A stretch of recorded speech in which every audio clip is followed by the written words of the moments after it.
Buenas tardes. Comienza el nuevo programa de Lancelot es Salud. Lancelot es Salud es un programa de divulgación médica cuyo objetivo es dar a conocer a la población las distintas enfermedades, cómo se diagnostican, cómo son tratadas. Invitamos a este programa a distintos especialistas para que aconsejen a los pacientes de sus distintas enfermedades de lo que deben y no deben hacer. El programa consta de 3 partes. Primero, un vídeo introductorio sobre la enfermedad a tratar.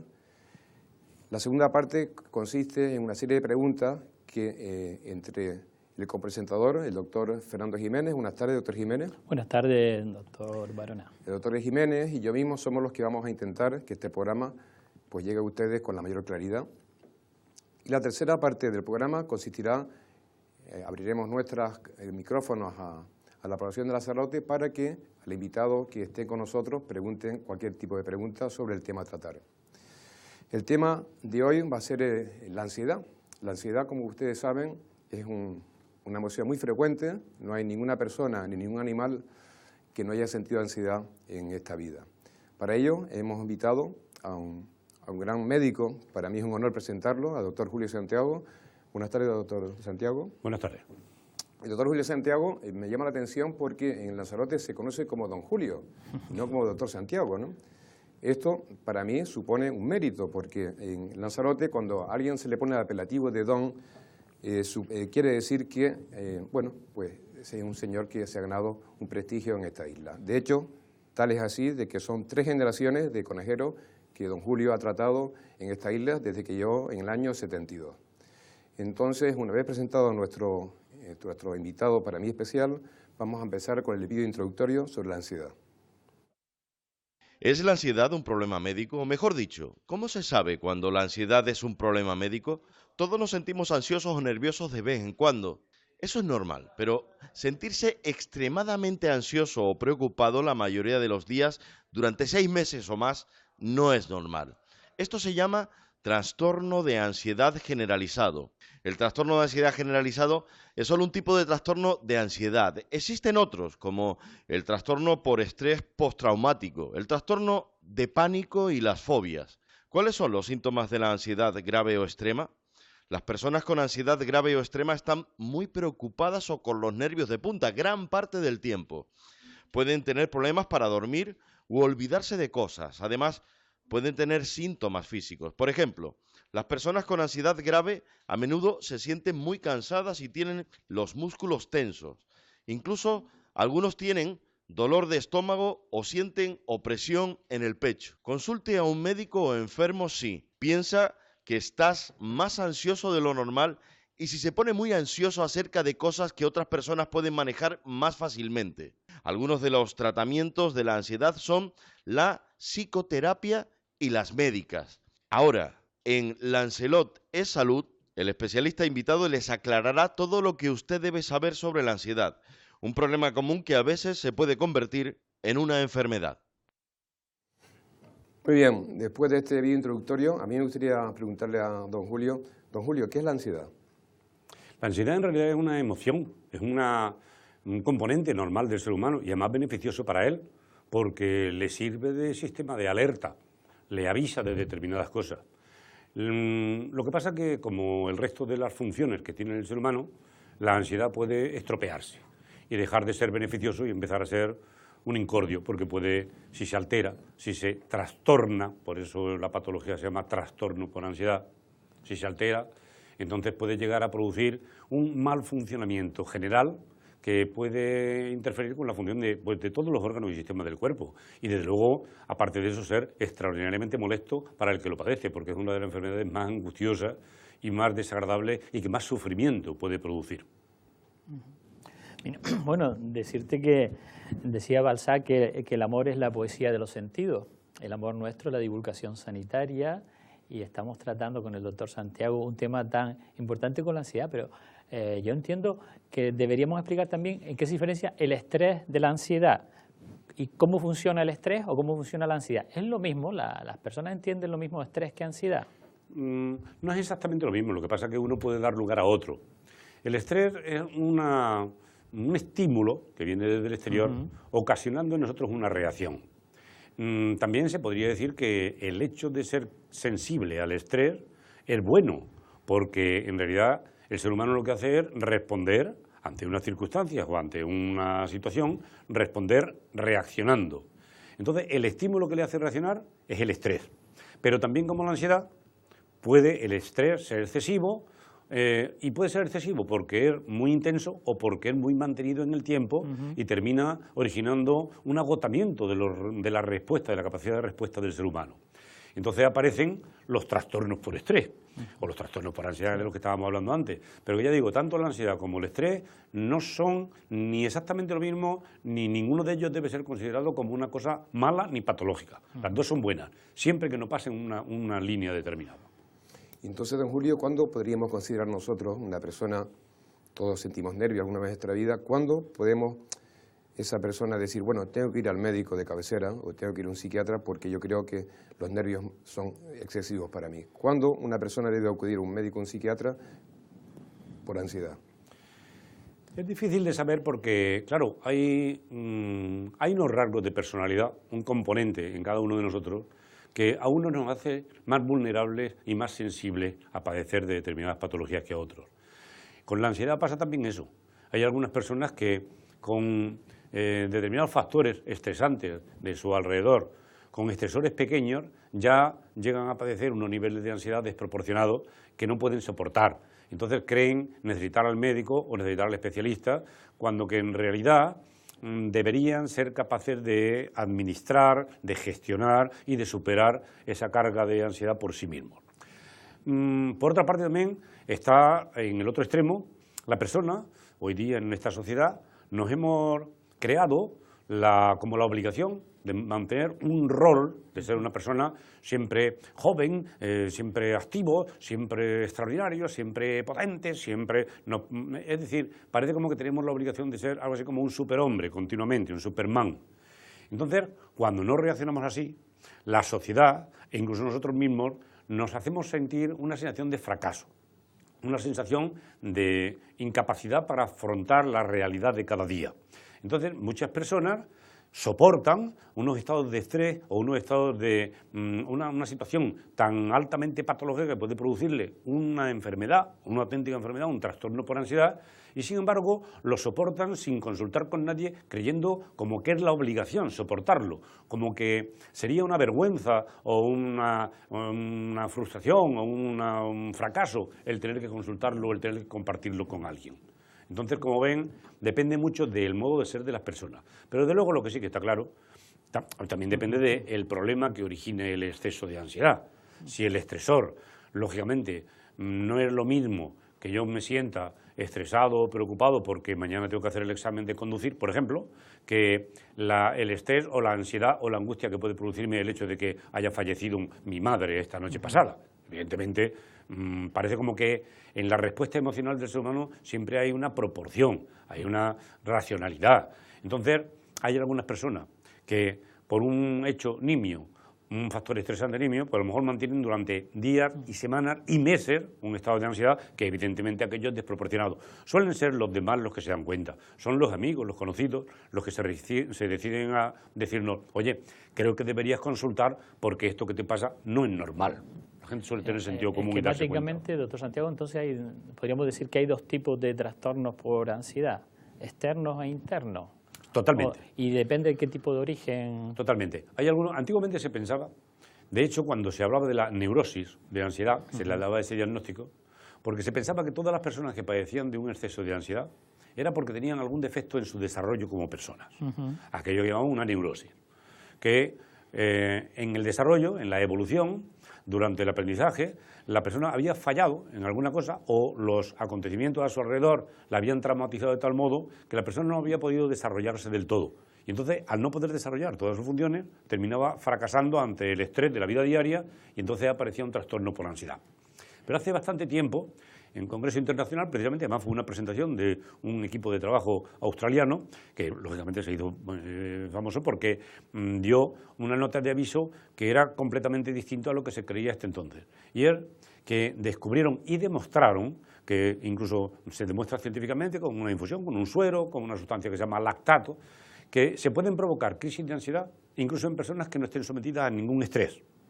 Con lo cual, resulta que aquello que creíamos de que todas las personas que padecían de un trastorno por ansiedad era porque de alguna manera eran neuróticos, pues no es cierto. A personas que no tienen ningún rasgo de neuroticismo también puede darle trastornos por ansiedad, incluso muy grave. Entonces se vio que había una enfermedad por ansiedad que no tenía nada que ver con los factores exteriores que pueden producirla. Y entonces se quitó el término de neurosis, de hecho desapareció, y en las modernas clasificaciones internacionales de las enfermedades se habla de trastorno por ansiedad, sin hacer referencia a la neurosis, porque como que no es necesario que una persona tenga alguna traba o algún defecto en su funcionamiento o en su desarrollo para que pueda padecer de ansiedad. Incluso al contrario, algunas personas enérgicas, fuertes, sanas desde el punto de vista de la salud mental, con capacidad, con serenidad y con solvencia suficiente como para gestionar su vida con eficacia, algunas de esas personas de pronto, sorprendentemente, porque ellos se llevan un gran susto, pues pueden tener un buen día una crisis de ansiedad y entrar en un torbellino que le dure meses e incluso años a veces. Don Julio, entonces, ¿se podría definir la ansiedad como miedo a lo desconocido? ¿Podría ser una definición de la ansiedad? Lo que pasa, la ansiedad en realidad tiene dos partes. El trastorno por ansiedad, me refiero. Es decir, cuando se desboca la ansiedad y cuando se hace patológica, tiene dos partes.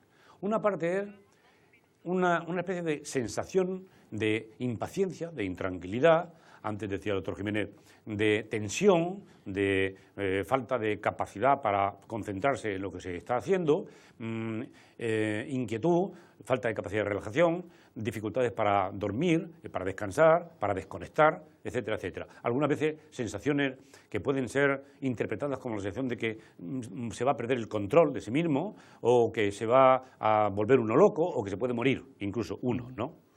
Entonces, esa es la ansiedad en su comienzo.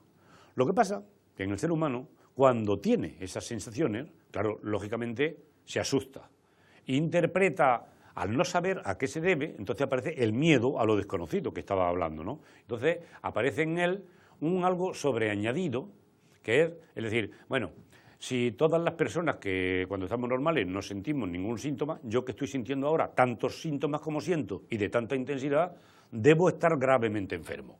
Entonces aparece un factor de miedo que hace que la persona fije toda su atención en sí mismo, centre todas las antenas en sí mismo y empiece a percibir incluso sensaciones que son normales y habituales, las empieza a sentir y a percibir y además a interpretarlas como alarmantes y como patológicas. Y puede llevarlo a trastornos un poquito abusivos o tóxicos, el síndrome de ansiedad o las somatizaciones, como por ejemplo a comer desaforadamente o tomar bebidas alcohólicas o hacer conductas. En realidad, si se piensa bien, eso es lo más comprensible de todo, porque en realidad, si comprendemos, si aceptamos al ser humano con toda su vulnerabilidad, pues ¿cómo va a ser raro que una persona cuando se vea afectado por una situación, por un estado que le genera una gran angustia, un gran temor, un gran miedo, no trate de evadirse de él de alguna manera?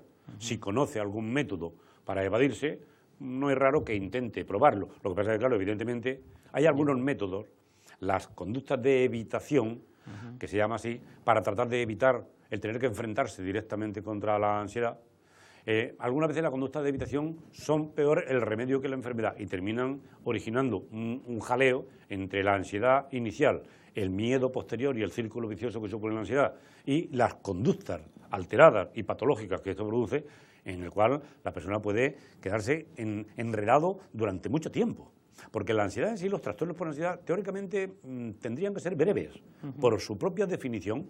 Si evolucionaran espontáneamente no tendrían que ser demasiado largos. Lo que pasa es que no podemos dejarlos que evolucionen espontáneamente porque el ser humano enseguida empieza a añadirle factores de preocupación, de interpretación errónea, de anticipación temerosa del futuro, de qué será de mí, nunca serviré, en fin, que se puede organizar una catástrofe, ¿no? Don Julio, entonces, esto de que la gente cuando siente nervios, dicen generalmente, me estoy volviendo loco, a través de un trastorno de la ansiedad, cuando alguien sufre nervios, ¿se puede volver loco? No, lo que sí es que puedes sentir que se vuelve, pero la ansiedad, lo que pasa es lo siguiente, cuando los niveles de ansiedad llegan a pasar de una cota hacia arriba, entonces nuestro subconsciente trata de avisarnos a la persona diciendo, oye, a mí así no me gusta vivir, yo no puedo soportar esta tensión. Pero entonces el subconsciente nos avisa, Pero el subconsciente es como un timbre de alarma que utiliza su propio sistema, un modo de avisar, ¿no? No suele ser un timbre de alarma con un timbre, o con una campana, o con una sirena, o con unas palabras que nos dicen, oye, así no podemos seguir, sino que utiliza simbología. Entonces, si de alguna manera, si yo soy una persona que por lo que quiera que sea, o tengo algún punto flaco en mi anatomía, o algún temor ancestral, o no sé, en mi familia ha habido no sé qué cosa que me ha sensibilizado sobre algún tema concreto, por ejemplo, algún señor en mi familia que se murió de cáncer, entonces, en mi subconsciente, para avisarme de que los niveles de ansiedad son excesivos y tengo que hacer algo para arreglarlo, utilizará hacerme temer que quizá estoy desarrollando un cáncer. Se llama oncofobia. Si por el contrario yo soy una persona que, bueno, pues que me preocupa el estado, digo yo, cardiocirculatorio, porque es una cosa que siempre he sido una persona que me he preocupado mucho por la salud y por el deporte y tal, pues probablemente cuando tenga un trastorno por ansiedad me dará una taquicardia y me dará por pensar que me está dando un infarto. Pues bien, el eterno desconocido, que es la locura, que a todos nos atrae y que a todos nos asusta, entonces es uno de los fantasmas que siempre suelen utilizar el subconsciente para llamarnos la atención. Y dice, me da la sensación de que me voy a volver loco, aunque no con la ansiedad. O sea, la ansiedad no tiene nada que ver con las enfermedades mentales mayores, con las llamadas locuras, con las psicosis. No tiene nada que ver. Un trastorno por ansiedad no facilita el que aparezca una psicosis. Ni una psicosis facilita un trastorno por ansiedad. Lo que pasa es que pueden coincidir en una persona las dos cosas, pero no porque una lleve a la otra. Pero ¿qué podríamos aconsejarle así, en pocas palabras, para resolver estos trastornos de ansiedad? Porque nos estamos encontrando con muchos pacientes en las consultas de primaria de los centros de salud que al final se le pone la etiqueta de que son unos hipocondriacos, ¿no? Porque vienen por una sintomatología, mañana vienen por otra, hoy mismo habrán visto este programa y a lo mejor vendrían por trastornos de ansiedad. No, y tiene razón. La ansiedad, con estas manifestaciones de las que estamos hablando, se está convirtiendo en la patología por la que más frecuentemente se consulta. De hecho, hubo una publicación, no hace demasiado, yo creo que el año pasado, en donde dijo que durante ese trimestre el número de consultas que se habían hecho en España, en el sistema público de salud español, el número de consultas que se habían hecho en todas las especialidades de todo, había sido la ansiedad, había sido la que había ganado la palma. Y las bajas laborales por ansiedad, ¿recuerda? Bueno, no digámoslo. Entonces, claro, tiene una repercusión tremenda en la población. Los trastornos por ansiedad son frecuentísimos y además crean una patología que, entre otras cosas, genera muchísimo absentismo laboral y mucho sufrimiento, mucho sufrimiento. ¿Qué pasa? ¿Qué debe hacerse? Hombre, evidentemente, una persona que tiene un trastorno por ansiedad de los de verdad, o sea, no un estado de nerviosismo relacionado con un acontecimiento que hasta cierto punto es comprensible, porque hay algunas personas que dicen, doctor, vengo a que pues estoy con una ansiedad terrible y tal cual, porque ayer tuve tal problema y mañana tengo... Oiga, mire, eso no es un trastorno por ansiedad. Eso es que usted está ansioso o angustiado por un problema y tiene razón para estarlo, porque la situación que usted me cuenta es proporcionada y es proporcional a lo que le está pasando. Eso no requiere ninguna ayuda médica. Tiene usted que ser capaz de soportarlo, de afrontarlo y de sobrevivir. Pero otros casos sí que es verdad que son auténticamente patológicos. En esos casos, la persona tiene que recordar una cosa. La mayoría de los trastornos por ansiedad son debido a factores externos, porque aunque antes dijimos que algunos no, pero la mayoría sí, son debido a factores externos. Entonces la persona tiene que hacer un esfuerzo por identificar los factores externos y tratar de corregirlos. Porque si lo que hace es irse a un médico o un especialista o a un señor muy bueno, que no sé qué, y le pone unos remedios, unos tratamientos, unas pastillas o lo que sea, o una sustancia, si va curandero y le pone una sustancia. Entonces, lo que sí que puede suceder es que la persona se sienta mejor y crea que ya ha resuelto el problema. Entonces, no es cierto. Lo que ha hecho ha sido enmudecer el síntoma, acallar la ansiedad o el sistema de alarma, el timbre de alarma. Lo ha parado. Ya el timbre de alarma no funciona, no suena, pero el problema sigue estando en el fondo. Si él no escucha el sistema de alarma y no le hace caso y no pone en marcha mecanismos para arreglar el desconcierto que haya allí, el que quiera que sea, pues entonces, mientras esté con el tratamiento o con la medida que sea, se encontrará más o menos bien, pero en cuanto trate de suspenderlo, la ansiedad volverá a aparecer porque el problema de fondo no estaba resuelto. Disculpe que le interrumpe, don Julio, de su excelente exposición, pero tenemos también llamadas de la calle. Recordar a nuestros televidentes de que el teléfono para hacer preguntas esta tarde, don Julio, es el 928-810354 y damos entrada a una pregunta para don Julio. Adelante. Sí, hola, buenas tardes. Mire, yo quería preguntar, estaba escuchando el programa y quería preguntarles, porque yo es que yo siento, me siento, es como una angustia permanente. Es decir, cualquier pequeña cosa para mí se me hace un mundo y yo sé que son tonterías, pero no le puedo evitar. Entonces, a ver, siempre estoy como a ver si pasa algo malo, estoy como esperando que pase algo malo y no sé, es bastante desesperante. Entonces no sé si esto es ansiedad o qué puede ser, a ver si me pueden ayudar.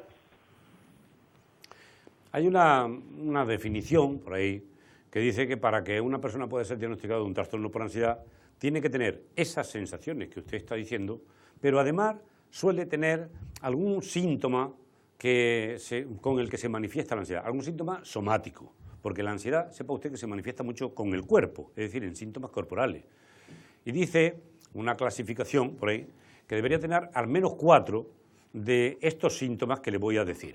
Palpitaciones, taquicardia, dificultad respiratoria, sensación de ahogo, depresión en el pecho, sensación, eso que dije antes de que va a perder el control o que va a volverse loco, miedo a morir de pronto, alteraciones digestivas como por ejemplo dificultad para comer o al contrario, o una ansiedad que le hace comer excesivamente, o sea, algún trastorno de la alimentación, sensaciones de presión excesiva en los músculos que le producen un agotamiento excesivo. Sí, yo me siento muy cansado siempre, muy cansado. Esta tensión excesiva en los músculos hace que, claro, nuestros músculos contraídos durante horas pues generan un agotamiento, un cansancio muy grande. Claro. Todo eso son síntomas de ansiedad. De todas formas, sepa una cosa, cuando nosotros tenemos unos síntomas que permanecen durante meses, que no podemos o que no sabemos orientar ni resolver, hombre, yo creo que sí que está justificado consultar con nuestro médico, porque nuestro médico nos dirá si realmente tiene importancia la cosa como para proceder a un estudio un poco más especializado, o quizá no.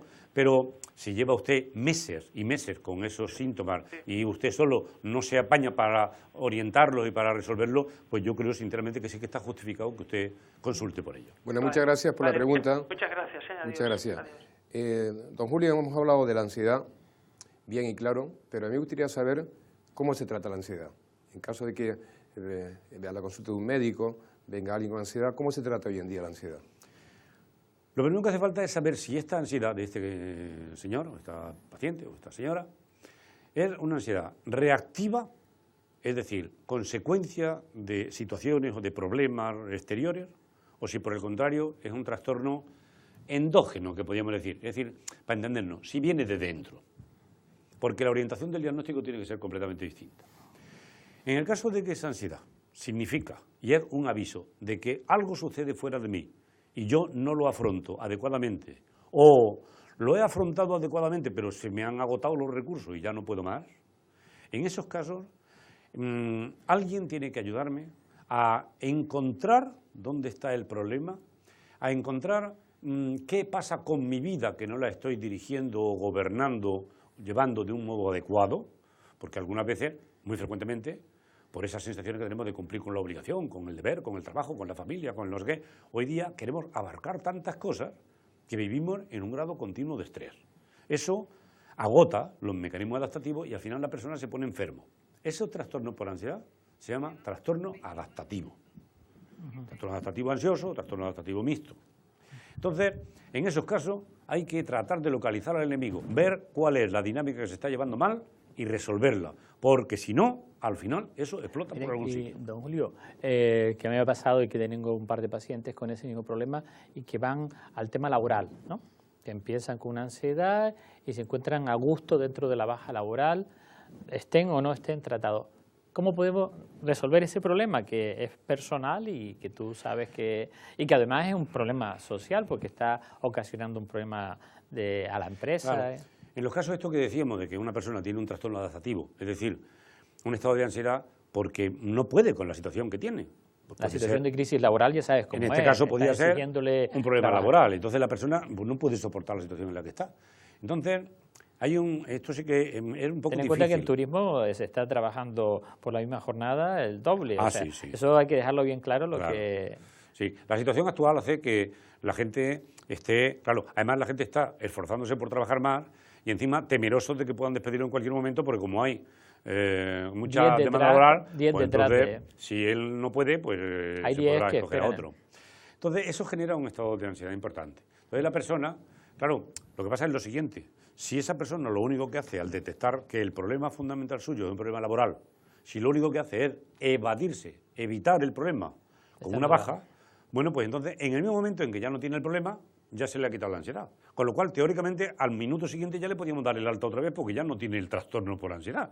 Pero en cuando se incorpore al trabajo, volverá a estar con la ansiedad, con lo cual tendríamos que darle la baja de nuevo. Eso no puede ser. Eso hay que enfocarlo de alguna manera para que la persona trate de afrontar su problema laboral como se debe, con las armas que disponga como se debe. Es decir, pues no sé, imagínense que tenga que recurrir a su sindicato o a su no sé qué cosas, ¿no? A sus asesores. Aún así, esa persona puede que, al menos al principio, la ansiedad que tiene es tan grave que le bloquea, que no le permite mover sus propios recursos ni buscar ayuda. Entonces, puede estar justificado que durante un poco de tiempo esa persona pueda estar en una situación de baja laboral mientras buscamos otra salida. Pero evidentemente la solución no es esa. Eso es solo para buscar otra salida. Digo, la solución no es esa porque si la persona se acomoda en el estado de baja laboral, entonces, cuanto más tiempo pase antes de incorporarse al trabajo, más le costará después de hacerlo. Más pronto volverá de nuevo la ansiedad. Entonces, evidentemente, hay que ayudarle a que oriente el tema de un modo adecuado, porque si no, no se quitaría el problema. Don Julio, me tiene usted que disculpar, pero el programa tiene su tiempo y el tiempo se está agotando. A mí me gustaría hacer la última pregunta, porque hemos hablado de lo que es la ansiedad, de cuál es el tratamiento, pero ¿habría alguna manera de prevenir la ansiedad? Hay manera de prevenir la ansiedad. De hecho, es parte también de lo que decíamos antes con respecto al tratamiento. La gente siempre piensa, y todos los médicos también, que el tratamiento fundamental de los trastornos por ansiedad es el tratamiento con medicamentos. Y eso no es del todo cierto. El tratamiento con medicamentos es un tratamiento eficaz, rápido y casi sin peligro. No hay que tener tanto miedo como tiene la gente. Pero ahí está el riesgo, que el medicamento no resuelve el problema que genera la ansiedad. No hay pastillas para los problemas no se resuelven con la pastilla. Entonces, la persona que se limita a tomar unas pastillas y no hace nada más por buscar el origen de su ansiedad y resolverlo, entonces se condena a que nunca se curará. Siempre necesitará el medicamento, entonces tendrá eso que se conoce con el nombre de un hábito o una dependencia.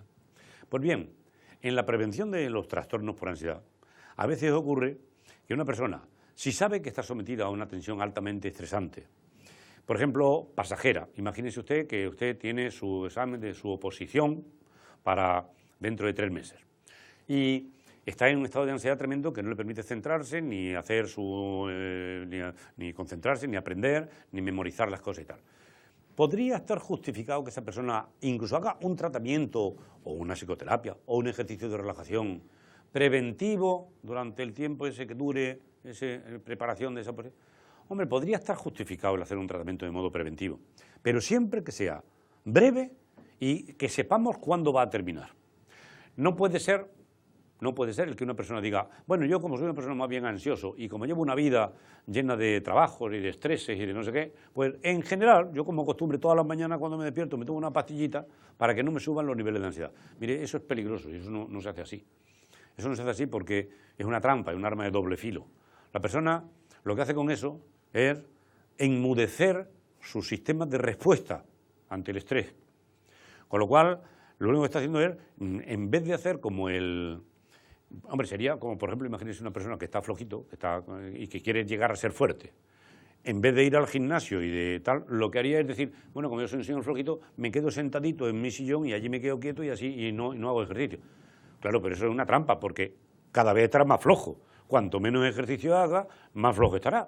Entonces la huida no sirve, no resuelve. ¿Le recomiendas entonces tomarte alguna infusión, hacer algún ejercicio de relación, la meditación? Por ejemplo. No, además, hay técnicas que además yo creo que son muy beneficiosas para todos. El yoga, la meditación, todas estas técnicas de tipo psicológico, que nos vienen muy bien. Hay que ser cuidadoso con estas técnicas y procuro avisar a la vez hay que ser cuidadoso, ¿no? Porque lo que llaman las medicinas alternativas y todo eso, cuidado Cuidado, que es un terreno abonado para que prosperen algunas personas no del todo sin conocimiento, o no del todo titulados, o sin, en fin, que podían a veces hacernos un lío y en vez de ayudarnos, complicarnos más la vida. Pero en general, esas técnicas que llama la gente, sí, no, las técnicas naturales, lo de parafarmacia y lo de las tisanas y todo eso, bueno, en general suelen ser buenos y suelen ayudarnos mucho, igual que el yoga y la meditación. Pues muy bien, ese es un buen método de prevenir la ansiedad.